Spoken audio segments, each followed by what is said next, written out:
Take your money and leave my front. The whole roadside market went quiet. Even the woman selling pepper 2 tables away stopped shouting. A small boy carrying bread froze in the middle of the path. 2 Okada riders turned their heads at the same time. In Oliowo market, people argued every day, but this was different. This was loud, sharp, and ugly. Amaka stood behind her wooden plantain table, breathing hard. Her wrapper was tight around her waist, and sweat shone on her forehead. In front of her stood a man in a neat blue shirt, holding out 2 fingers like he was making some clever point. All I did was ask for a better price, he said. And all I said, Amaka snapped, pointing at the bunches of ripe and unripe plantain on her table, is that my price is my price. If you cannot pay, keep moving. A few people nearby began to murmur. The man looked shocked. Why are you talking to me like that? Because you people come every day, Amaka fired back, her voice rising higher, touching everything, squeezing the food, pressing me like I'm begging you to buy. Do I look like I picked these plantains from the sky? The crowd grew thicker. The man dropped the bunch he had picked up. Young woman, watch your mouth. But Amaka was already too angry to stop. No, you watch yours, she said. You came here with your shiny shoes and your proud face, trying to cheat me over plantain. Plantain. Is that what will make you poor? A woman in the crowd covered her mouth. Somebody whistled softly. One old man shook his head and muttered, "This one has gotten messy." Then the customer stepped closer to the table. And that was when Amaka did something that made everybody gasp. Before anyone could stop her, she slapped his hand away from her goods so hard that 3 bunches of plantain rolled off the table and hit the dusty ground. For one long second, nobody moved. Then the man slowly looked down at the dirt on his hand. When he raised his head again, his face had changed. It was not just anger on his face now. It was something colder. Something heavier. Something that made Amaka's chest tighten, even though she was still standing tall. You will wish you never spoke to me like this, he said quietly.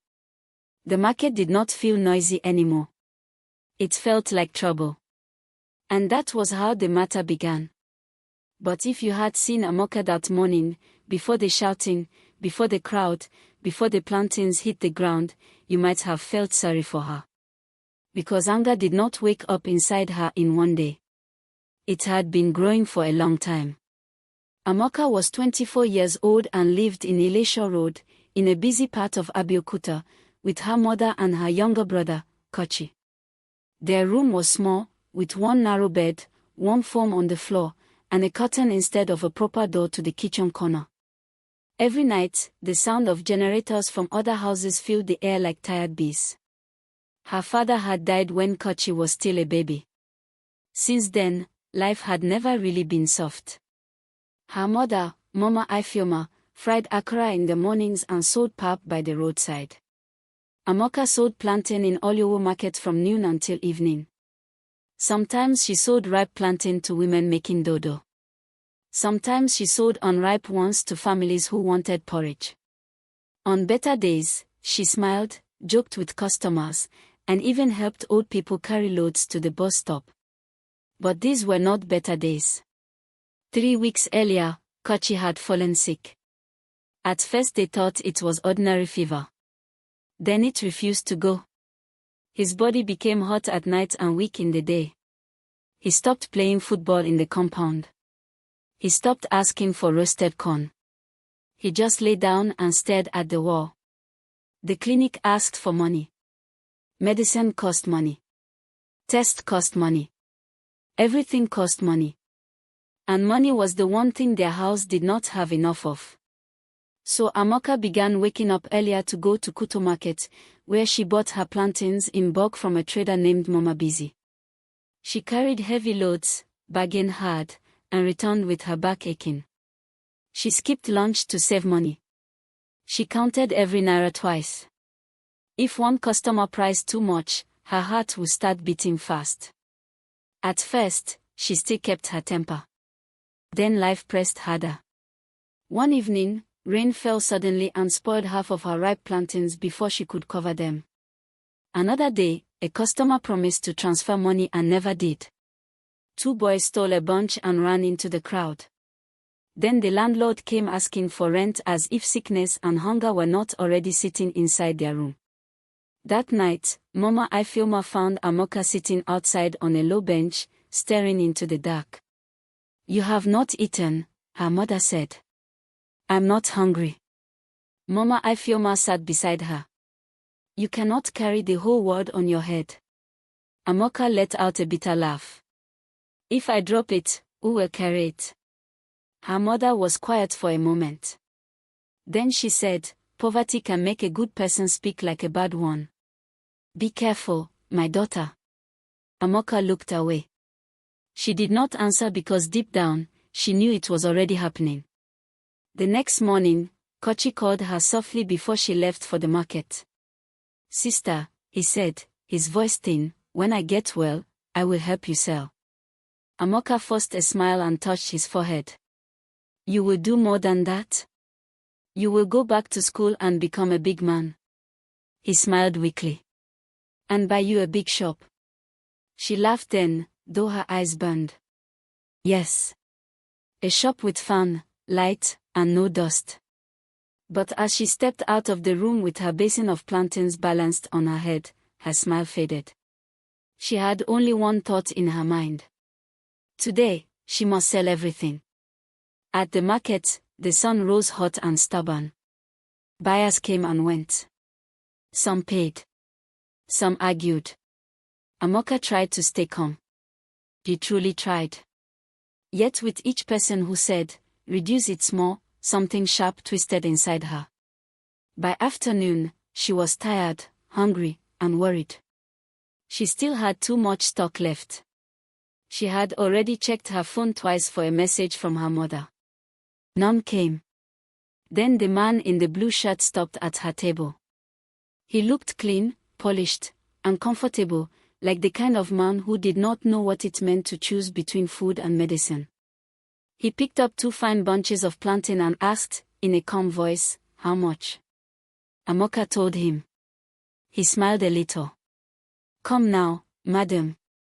That is too much. Make it something better." And just like that, all the heat inside her rose to the surface. The tiredness. The fear. The hunger. The clinic bill. Kochi's weak smile. The rent. The spoiled plantains. Everything. It all came together in one terrible moment. So she went off on him. And what happened after that shook the whole market. Because just as the man in the blue shirt took one slow step back from her table, an elderly woman pushed through the crowd, looked straight at Amaka, and cried out in a trembling voice. "Amaka, what have you done?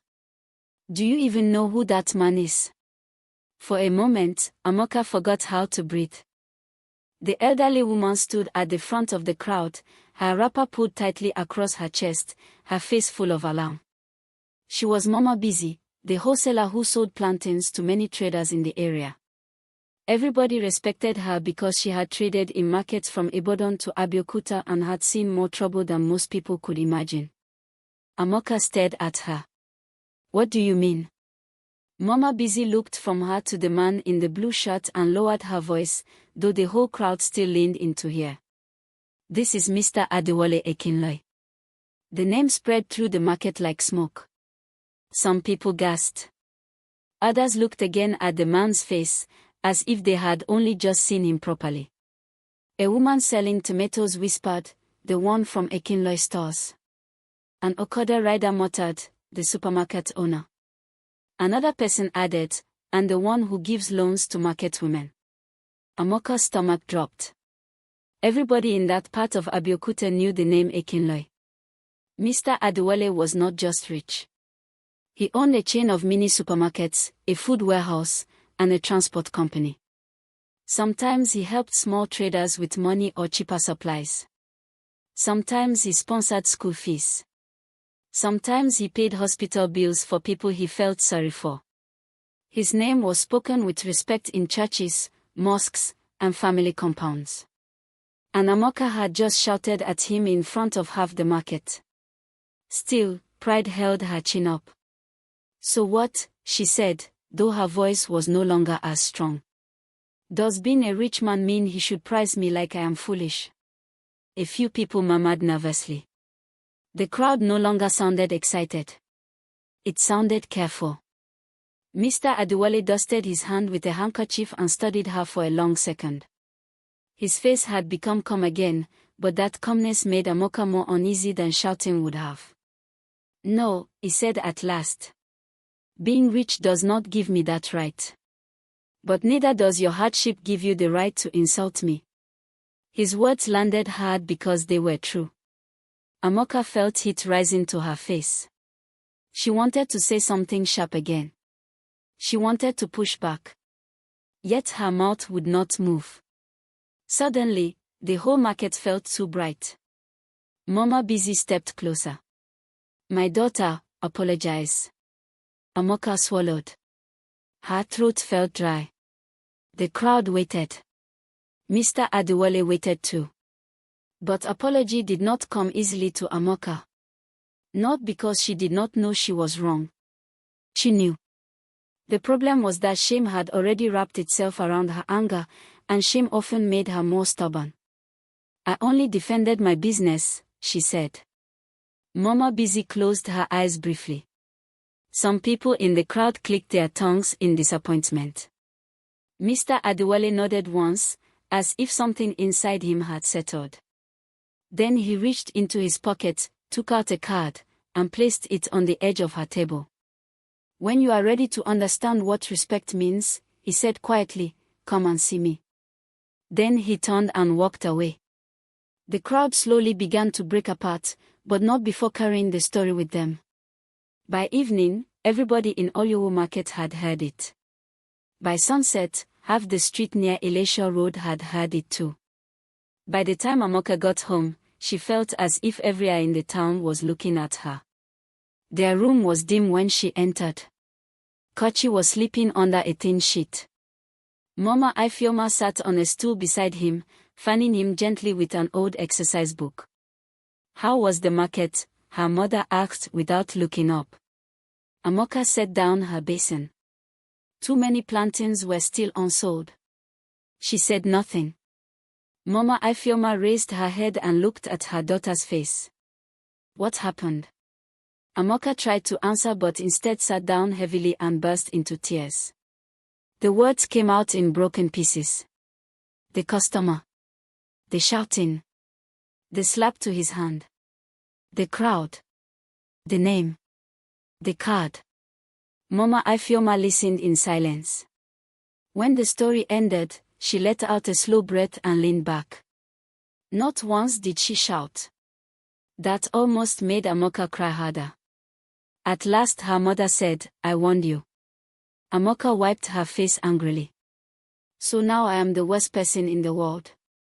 "I did not say that. Everybody will act like I am evil." Mama Ifeoma shook her head. "No. They will act like you lost control. Because that is what happened." The room fell quiet except for Kochi's breathing. After a while, Mama Ifeoma spoke again, more gently this time.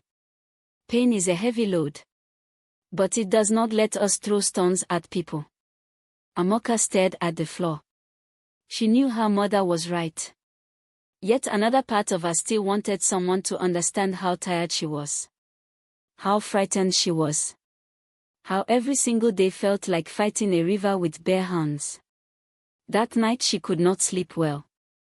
Every time she closed her eyes, she saw the market crowd, heard the whispers, and saw Mr. Adewale's calm face as he placed the card on her table. Early the next morning, she went outside to fetch water. Two women at the compound well stopped talking when they saw her. One of them gave her a thin smile that was not kind. When she returned inside, Mama Ifeoma was checking Kochi's temperature again. "He is hotter," she said quietly. Amaka's chest tightened. "Did he eat?" "A little. We need to take him back to the clinic." With what money? Amaka had no answer. Her mother looked at her then, not with anger, but with a tired sadness that made Amaka feel even smaller. Did you sell enough yesterday?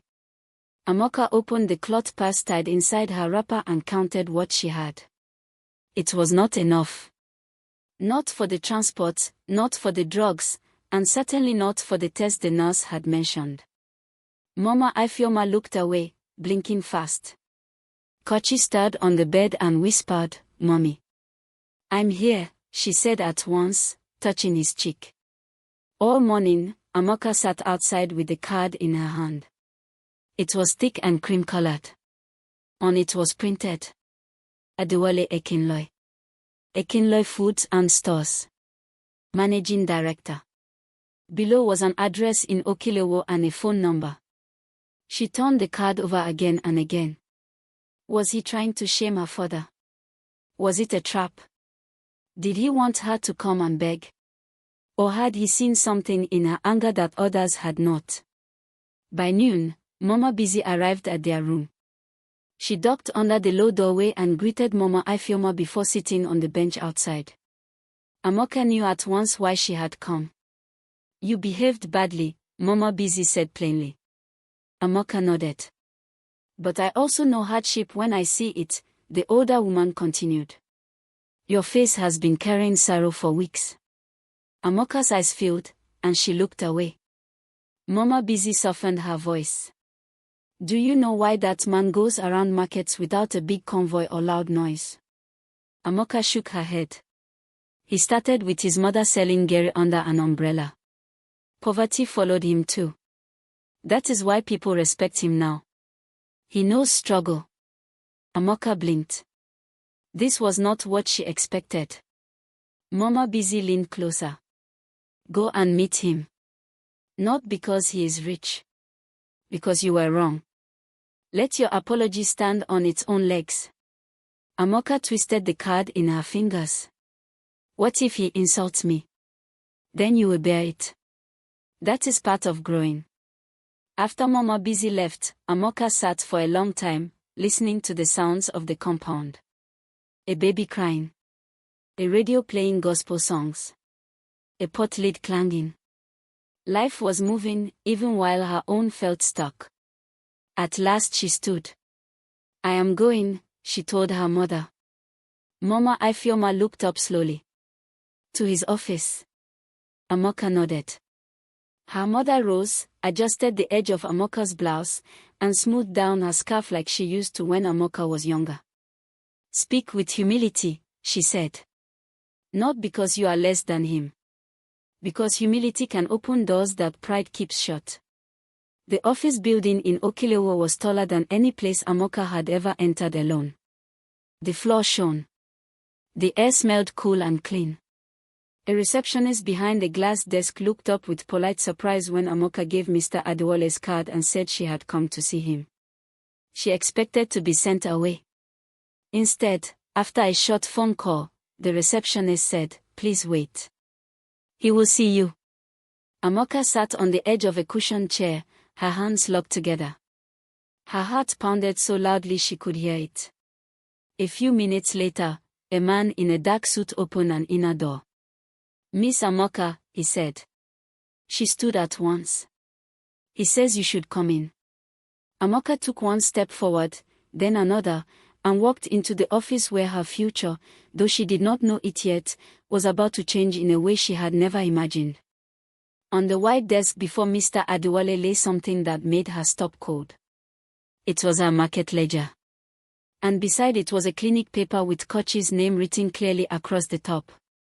Amaka stopped so suddenly that the man who had led her in nearly bumped into her from behind. Her eyes moved from the market ledger to the clinic paper and back again. For one frightened second, she thought she was in terrible trouble. Mr. Adewale sat behind the white desk, his hands folded, his face calm. In daylight, without the noise of the market around him, he looked older than she had first thought. Not weak, but serious. Like a man who had learned to listen before speaking. "Sit down," he said. Amaka sat slowly, though her legs felt unsteady. She glanced again at the paper with Kochi's name on it. Sir, how did that get here? Mr. Adewale leaned back in his chair. After I left the market, I asked questions. Amaka's face burned with shame. So everybody has heard? Yes, he said plainly. They have. She lowered her head. He continued, I heard that you have been under pressure. That your younger brother is sick. That your mother sells akara. That you buy stock on credit sometimes. And I heard that yesterday's anger did not begin yesterday. Amaka's fingers tightened in her lap. For a while, the office was quiet except for the soft hum of the air conditioner. She had never sat in a room so clean and cool while feeling so hot inside. At last, she gathered the courage to speak. Sir, I came to apologize. Mr. Adewale did not answer at once, so she forced herself to continue. What I did in the market was wrong. You did not deserve the way I spoke to you. I was angry, and I let that anger control me. I am sorry. The words came out trembling, but they were honest. Once she began, it felt like something heavy was leaving her chest. I cannot take it back, she said, looking at him now. But I know I behaved badly. Mr. Adewale studied her face, almost as if he was checking whether the apology was real. Then he nodded once. I accept your apology. Amaka blinked. She had prepared herself for harder words, maybe even humiliation. The simple answer hit her in a strange way. Relief rose first, then tears. She quickly wiped them away. Mr. Adewale tapped the market ledger on his desk. Do you know what this tells me? Amaka shook her head. It tells me you know how to work. Your figures are rough, but you keep records. You count what comes in and what goes out. Many people do business every day without writing anything down. Amaka stared at him. She had not expected that either. He lifted the clinic paper next. And this tells me your family needs help. Her throat tightened. Yes, sir. He placed the paper down gently.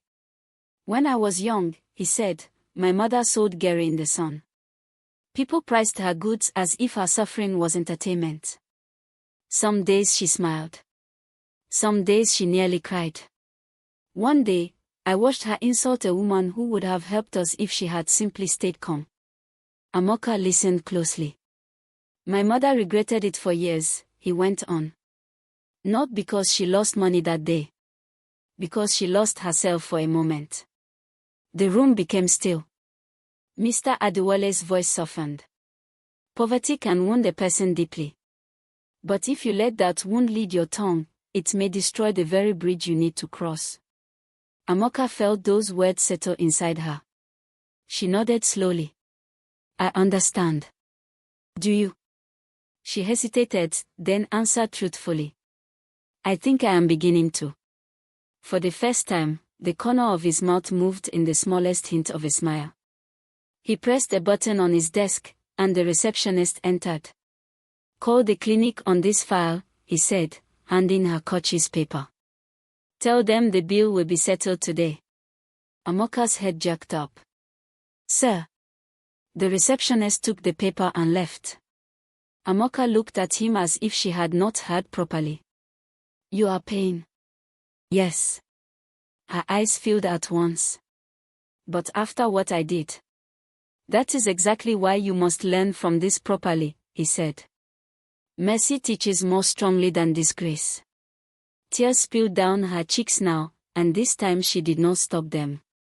Thank you, she whispered. Thank you, sir. He waited until she was calmer before speaking again. I am not only helping with the clinic bill. Starting next week, if you want it, there is a store space beside one of my smaller stores in Oluwo. Better shade. More steady customers. No daily harassment from boys running through the market. You will pay a fair rent, not nothing. I am helping you, not carrying you. Amaka could hardly believe her ears. You would still give me that chance? I am giving a chance to the girl who came here to own her wrong, he said. Not the one who shouted in the market. Amaka pressed both hands to her mouth. Then she straightened herself and nodded, this time with strength. I will not waste it. I hope not, he said. Because I also expect something else. Anything, sir. When your brother gets well and your business improves, you will help somebody too. Not only with money. With patience. With dignity. Amaka lowered her hands and nodded again. I promise.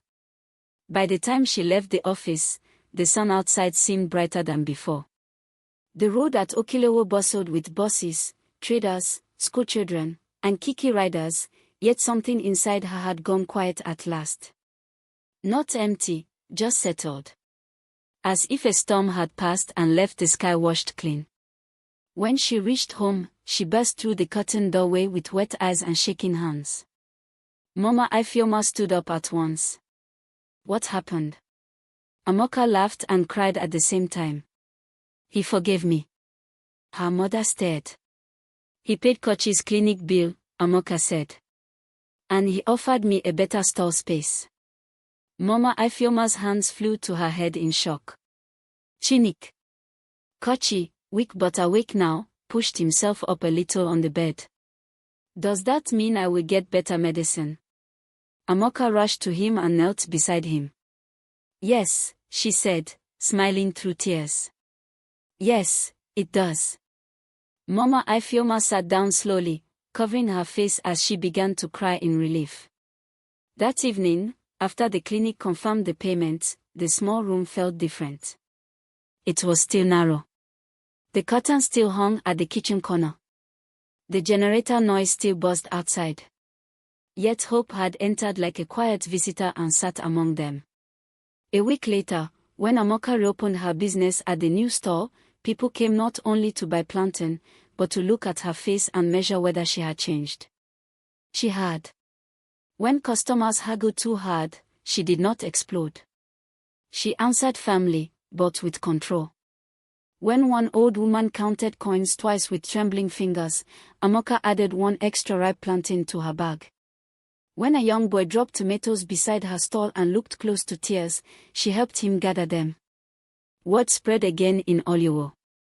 Not about a market fight this time. About a young woman who had nearly let hardship turn her heart bitter, but chose another road before it was too late. And from that time on, whenever people in that part of town saw someone speaking out of anger, an elder would shake their head and say, "Be careful. A hot mouth can spoil a cool blessing." And those who knew Amaka's story would nod, because they had seen with their own eyes that it was true.